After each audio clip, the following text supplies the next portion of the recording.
Hello, welcome to Nestu flavours. ഇന്ന് combo റെസിപ്പീസുമായിട്ടാണ് ഞാൻ വന്നിരിക്കുന്നത്. രസമും പൊട്ടാറ്റോ കോളിഫ്ലവർ പീസ് മസാലയുമാണ് റെസിപ്പീസ്. ഇൻഗ്രീഡിയൻസ് എന്തൊക്കെയാണെന്ന് നോക്കാം. രസം ഉണ്ടാക്കുന്ന എൻ്റെ രീതിയാണ് ഞാനിവിടെ കാണിച്ചിരിക്കുന്നത്. ബിഗിനേഴ്സ് ഇത് ഫോളോ ചെയ്താൽ ഫസ്റ്റ് അറ്റംപ്റ്റിൽ തന്നെ നല്ലൊരു രസം ഉണ്ടാക്കിയെടുക്കാൻ പറ്റും. 2 മീഡിയം സൈസ് തക്കാളി, പിന്നെ കുറച്ച് പുളി. 2 മീഡിയം സൈസ് തക്കാളി ആയതുകൊണ്ട് ഞാൻ പുളി കുറച്ചേ എടുത്തിട്ടുള്ളൂ. പിന്നെ കുറച്ച് കായപ്പൊടി വേണം. 1/4 ടീസ്പൂൺ ജീരകപ്പൊടി എടുത്തിട്ടുണ്ട്, വറുത്ത് പൊടിച്ച് എടുത്തതാണിത്. പിന്നെ 7-8 വെളുത്തുള്ളി അല്ലി, തൊലി കളയാത്തത്, കഴുകി വൃത്തിയാക്കി എടുത്തിട്ടുണ്ട്. കുറച്ച് കുരുമുളക്. പിന്നെ വേണ്ടത് കുറച്ച് മഞ്ഞൾപ്പൊടി, 1/4 ടീസ്പൂൺ മുളക് പൊടി, 1/2 ടീസ്പൂൺ സാമ്പാർ പൊടി. എരിവ് കുറവ് വേണമെങ്കിൽ മുളക് പൊടി സ്കിപ്പ് ചെയ്തിട്ട് സാമ്പാർ പൊടി 1 ടീസ്പൂൺ എടുക്കാം. 1/4 ടീസ്പൂൺ മല്ലിപ്പൊടി കൂടി വേണം.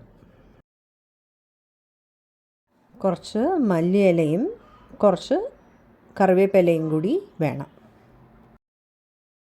ഇനി ഒരു പാത്രത്തിലോട്ട് വെള്ളം ഒഴിച്ച് 2 തക്കാളിയും പുളിയും കൂടി അതിലോട്ടിട്ട് നമുക്ക് വേവിച്ചെടുക്കാം. ഒരു 6-7 മിനിറ്റ് വേവിച്ചാൽ മതി.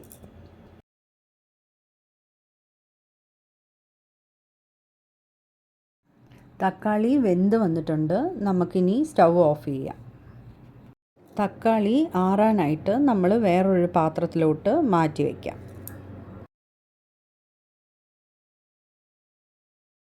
ഒരു മിക്സിയിലോട്ട് കുരുമുളകും വെളുത്തുള്ളിയും ജീരകവും കൂടി ഇട്ട് ചതച്ചെടുക്കാം.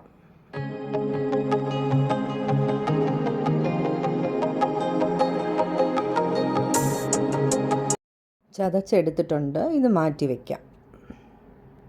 തക്കാളിയുടെ തൊലിയൊക്കെ മാറ്റി വേവിച്ച് വെച്ച പുളിയും കൂടി മിക്സിയിലോട്ടിട്ട് അരച്ചെടുക്കാം.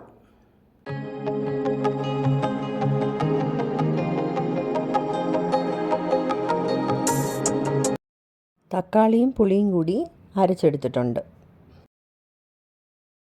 ഇനി ഇത് ഒരു പാത്രത്തിലോട്ട് മാറ്റാം. ഇതിനകത്തോട്ട് കായപ്പൊടി, മഞ്ഞൾപ്പൊടി, മുളക് പൊടി, സാമ്പാർ പൊടി, മല്ലിപ്പൊടി, മല്ലിയില, ചതച്ച് വെച്ച വെളുത്തുള്ളി, കുരുമുളക് പൊടി, ജീരകവും കൂടി ചേർക്കാം. ഉപ്പും കൂടി ആഡ് ചെയ്ത് നന്നായിട്ട് മിക്സ് ചെയ്ത് എടുക്കാം. ഒരു കടായി അടുപ്പത്ത് വെച്ച് എണ്ണ ചൂടാവുമ്പോൾ കടുകും വറ്റൽ മുളകും കറിവേപ്പിലയും കൂടി ഇട്ട് കൊടുക്കാം.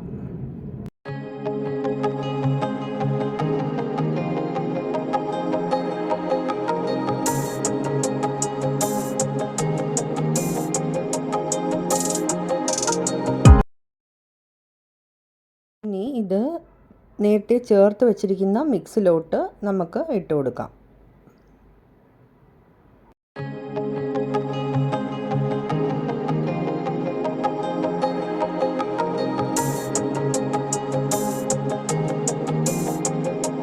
നേരത്തെ തക്കാളി തിളപ്പിച്ച വെള്ളത്തിലോട്ട് ഇതിട്ട് കൊടുക്കാം. ആവശ്യത്തിന് വെള്ളവും ആഡ് ചെയ്യണം.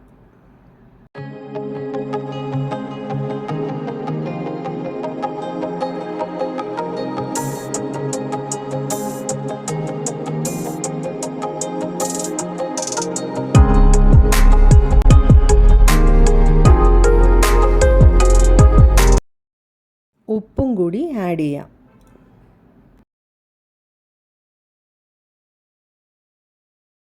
കുറച്ച് കായപ്പൊടി കൂടി ഇട്ട് കൊടുക്കുകയാണ്. നന്നായിട്ട് മിക്സ് ചെയ്ത് ഇനി അടുപ്പത്ത് വെച്ച് തിളപ്പിച്ചെടുക്കാം. വെള്ളം വേണമെങ്കിൽ കുറച്ചുകൂടെ നമുക്ക് ആഡ് ചെയ്യാം. കൂട്ടെല്ലാം റെഡി ആയിട്ടുണ്ട്. ഇനി നമുക്ക് അടുപ്പത്ത് വെച്ച് തിളപ്പിച്ചെടുക്കാം.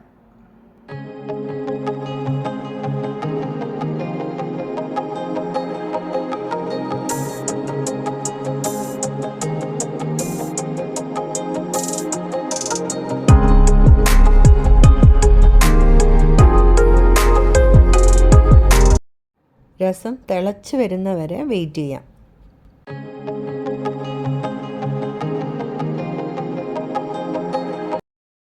രസം തിളച്ച് വന്നിട്ടുണ്ട്. ഒരു 30 സെക്കൻഡ് തിളച്ചാൽ മതി. എന്നിട്ട് നമുക്ക് സ്റ്റൗ ഓഫ് ചെയ്യാം. രസം റെഡി ആയിട്ടുണ്ട്. 5 പേർക്ക് സെർവ് ചെയ്യാൻ പറ്റുന്ന ക്വാണ്ടിറ്റിയാണ് ഞാനിവിടെ പറഞ്ഞിരിക്കുന്നത്.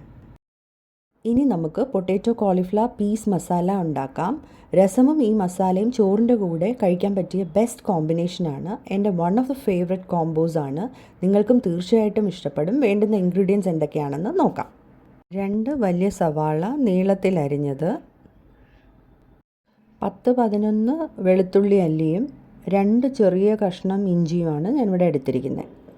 പിന്നെ 4 മീഡിയം സൈസ് ഉരുളക്കിഴങ്ങ് ബോയിൽ ചെയ്ത് കട്ട് ചെയ്ത് വെച്ചിട്ടുണ്ട്. ഒരു മീഡിയം സൈസ് കോളിഫ്ലവറിൻ്റെ ഹാഫ് പോർഷൻ ചൂടുവെള്ളത്തിലിട്ട് ക്ലീൻ ചെയ്ത് വേവിച്ച് വെച്ചിട്ടുണ്ട്. പിന്നെ കുറച്ച് ഗ്രീൻ പീസ് ഓവർനൈറ്റ് സോക്ക് ചെയ്ത് വെച്ച് ഉപ്പിട്ട് വേവിച്ചെടുത്തിട്ടുണ്ട്. ഒരു മീഡിയം സൈസ് തക്കാളി അരിഞ്ഞെടുക്കണം. പിന്നെ വേണ്ടത് കുറച്ച് കറിവേപ്പിലയും കുറച്ച് മല്ലിയിലയും, 1/4 ടീസ്പൂൺ മഞ്ഞൾപ്പൊടി, 1.25 ടേബിൾ സ്പൂൺ മുളക് പൊടി.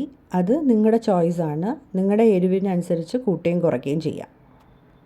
1/4 ടീസ്പൂൺ ഗരം മസാല. ഇനി നമുക്ക് പാൻ അടുപ്പത്ത് വെച്ച് എണ്ണ ഒഴിച്ചു കൊടുക്കാം. ഓയിൽ യൂസ് ചെയ്യുന്നതും നിങ്ങളുടെ ചോയ്സാണ്. വെജിറ്റബിൾ ഓയിലോ കോക്കനട്ട് ഓയിലോ ഓലിവ് ഓയിലോ ഏത് ഓയിൽ വേണമെങ്കിലും യൂസ് ചെയ്യാം. ഞാനിവിടെ വെജിറ്റബിൾ ഓയിലാണ് എടുത്തിരിക്കുന്നത്. എണ്ണ ചൂടാവുമ്പോൾ അരിഞ്ഞു വെച്ചിരിക്കുന്ന സവാളയും കറിവേപ്പിലയും കൂടെ ഇട്ട് വഴറ്റാം.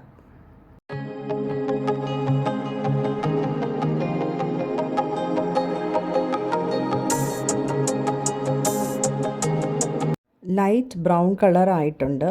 ഇനി നമുക്ക് അതിലോട്ട് വെളുത്തുള്ളിയും ഇഞ്ചിയും അരച്ച് വെച്ചത് ചേർത്ത് കൊടുക്കാം.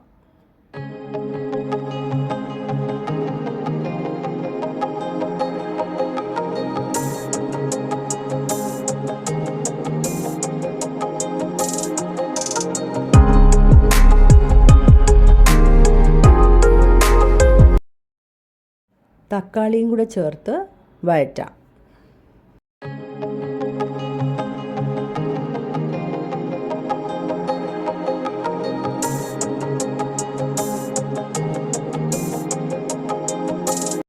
തക്കാളി വഴന്ന് വന്നിട്ടുണ്ട്. ഇതിലോട്ട് പൊടികൾ നമുക്ക് ആഡ് ചെയ്യാം. ആദ്യം മഞ്ഞൾപ്പൊടി, പിന്നെ മുളക് പൊടി.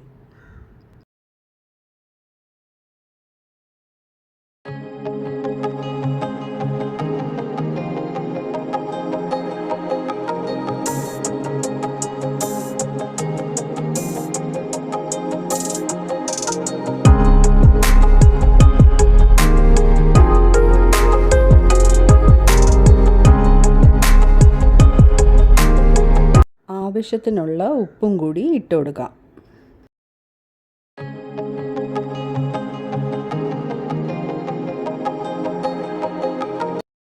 ഇനി ഇതിലോട്ട് ഉരുളക്കിഴങ്ങും കോളിഫ്ലവറും ഗ്രീൻ പീസും കൂടി ആഡ് ചെയ്ത് മിക്സ് ചെയ്തെടുക്കാം.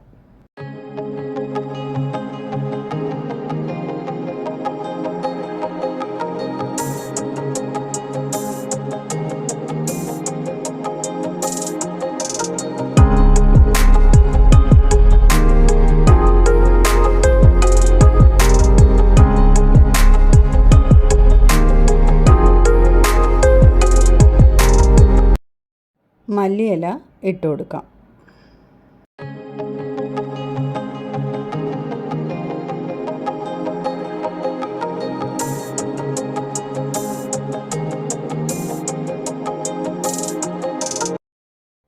കുറച്ചുകൂടി എണ്ണ ഒഴിച്ച് നന്നായിട്ട് ഫ്രൈ ചെയ്തെടുക്കാം.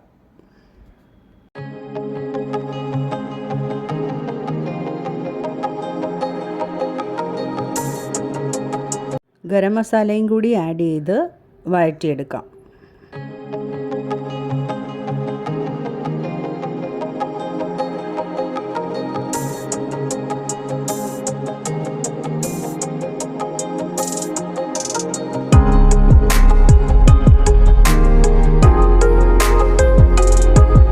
ഉപ്പ് നോക്കിയിട്ട് കുറവാണെങ്കിൽ കുറച്ചുകൂടി ആഡ് ചെയ്ത് കൊടുക്കാം.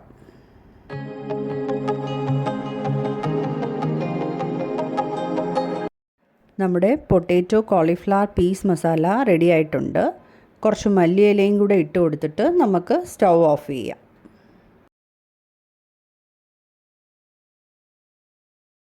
ശരിക്കും ചോറിൻ്റെ കൂടെ ഞാൻ ആസ്വദിച്ച് കഴിക്കുന്ന ഒരു കോംബോ ആണിത്. അതുകൊണ്ട് തന്നെയാണ് നിങ്ങളുമായിട്ട് ഷെയർ ചെയ്യാമെന്ന് വിചാരിച്ചത്. നിങ്ങൾക്കും തീർച്ചയായിട്ടും ഇഷ്ടപ്പെടും. അപ്പോൾ ഈ റെസിപ്പീസ് നിങ്ങൾക്ക് ഇഷ്ടമായെങ്കിൽ ലൈക്ക്, ഷെയർ ആൻഡ് സബ്സ്ക്രൈബ് ചെയ്യാൻ മറക്കല്ലേ. ബെല്ലൈക്കണും കൂടി പ്രസ് ചെയ്താൽ ഞാനിടുന്ന എല്ലാ വീഡിയോസിൻ്റെയും നോട്ടിഫിക്കേഷൻ നിങ്ങൾക്ക് കിട്ടും. അടുത്ത വീഡിയോയിൽ നല്ലൊരു റെസിപ്പിയായിട്ട് കാണാം. Thanks for watching. ബൈ.